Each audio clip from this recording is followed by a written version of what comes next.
Le nom formel des populations de Bomono 2.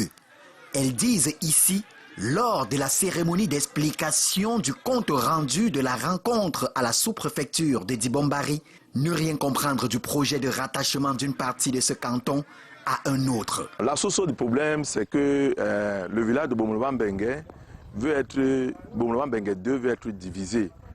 Et une partie doit être rattachée au canton Bakoko. Alors que le canton Bakoko n'est pas limitrophe au village de Bomolo-Bengue 2.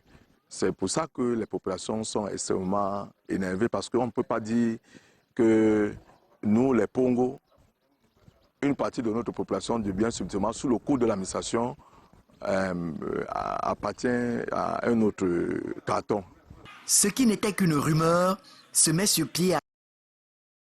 Les habitants disent ne pas reconnaître. Nous sommes donc surpris que du jour au lendemain, qu'on vienne nous parler de réhabilitation et même d'installation d'un chef, en dépit des procédures qui sont établies et prévues pour choisir un chef. L'affaire n'a jamais existé.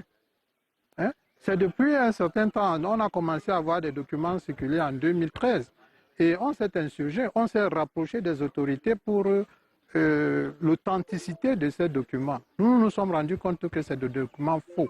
Bomono-Bengue, dans l'arrondissement de Dibombari, au dit des habitants, ne réclame que son unité.